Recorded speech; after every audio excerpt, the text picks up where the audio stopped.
Can I do one more? All rise for tonight's edition of Kennedy's Court, the game of morality, legality, and irrationality. And here's how we play. I'm going to read some crazy crime headlines. Mike Chase, he is our defense attorney, and he tries to get these goons off the hook. Our panelists, Allie and Dave, they will act as jury and decide guilty, not guilty. As judge, I deliver the final verdict. Let's get started. You ready? I am, Your Honor. Listening ears, please, panelists. Okay, here we go.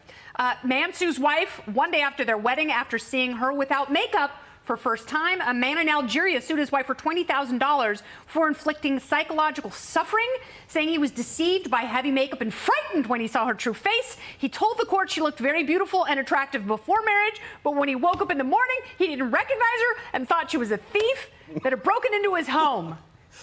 I think he didn't need to add all that detail. I think that's when it got hurtful. But look, there's a principle in the law called caveat emptor, and it means buyer beware, okay? So I think, first of all, that principle should apply to this case. But second of all, if my client, the wife, is being charged with fraud because of wearing makeup, I think it's going to set a bad precedent because this is going to carry down to men and their beards, okay? Oh. So if we want men to be liable for shaving their beards when women see what's under there, Dave, I know you have an interest in this.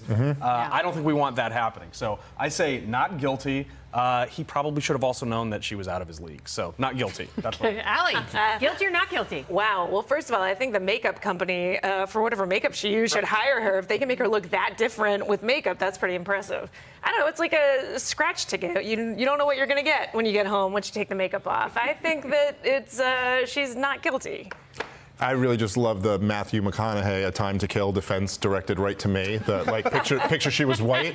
You know, this could have a slippery slope effect where it affects men someday. Yeah, I was like, that is terrifying. Yeah. There's a terrifying chilling effect. Not guilty. Not Absolutely. guilty. Not guilty. Good job, Mike. First case. That's a W. All right, here we go. Woman charged with trying to buy another woman's baby in Walmart self-checkout line. 49-year-old Rebecca Lynette Taylor struck up a conversation with the mother at Walmart about how beautiful her son's blonde hair and blue eyes were. She offered $250,000 for him and began calling him by his name, even though she hadn't been told it. She later followed the mother out to the parking lot, upped the offer to $500,000, claiming she had been wanting to buy a baby for a long time. Mike? Ladies and gentlemen of the jury, if you can't buy a baby at Walmart, where can you? All right. I think I'm actually going to blame this on self-checkouts. I think self-checkouts are the problem here because now you're the customer and you're the cashier. If there had just been a helpful Walmart employee there to say, actually, you can't purchase a baby, none of this would have happened. There's no barcode. That's exactly right. Okay, yeah. All right. So it's the blame Walmart defense. That can be effective. Let's see how it sits with our panel. I'm impressed with the price tag on a Walmart baby, $500,000. I wouldn't have thought it would go up that high.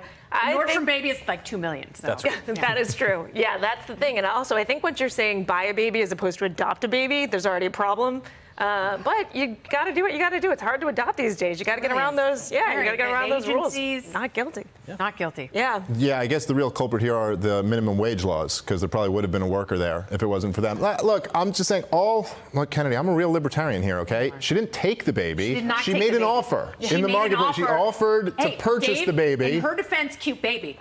Okay, if the parents were willing to sell their baby at a Walmart, it's probably best for society that those parents don't have that baby anymore. So I'm going to agree, not guilty. Maybe they should have. Maybe she shouldn't have the baby. Maybe no one should have the baby. Hey, listen, Kennedy, anyone who's got 500 grand to spare. You are Judge Solomon in this case. By splitting the baby? That's right. If you could just blow 500 grand on a random impulse baby purchase. So you're saying not guilty? You're saying not guilty? Not guilty. Not guilty. No one's guilty. It is hedonism here. All right.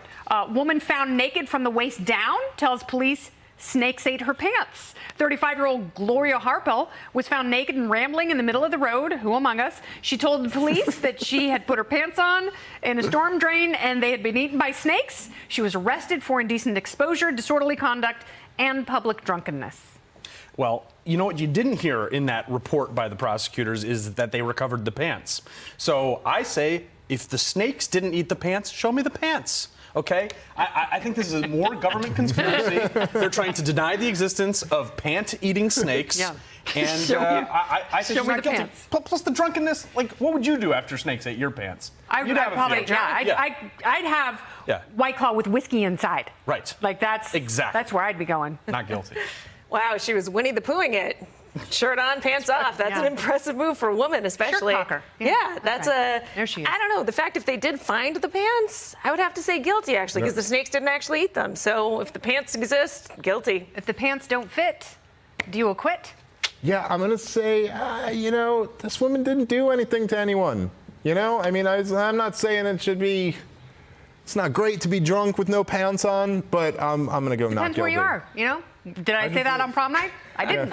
I did not utter that phrase, Dave. But it depends. Context is everything. But I think you've really outlined this case here. We haven't seen the pants. That's right. Yeah. So they have to prove a positive, and they have not done that. Not guilty. No one is guilty here tonight. Thank you, ladies and You know gentlemen of the why? jury. Because here on Kennedy's Court, we know how to party. And did thank you very justice. much for upholding justice, Lady Liberty. She's blind. She's deaf. Now she wants to throw us off a cliff. So thank you all, pantsless. Mike, Allie, and Dave. Beautifully done.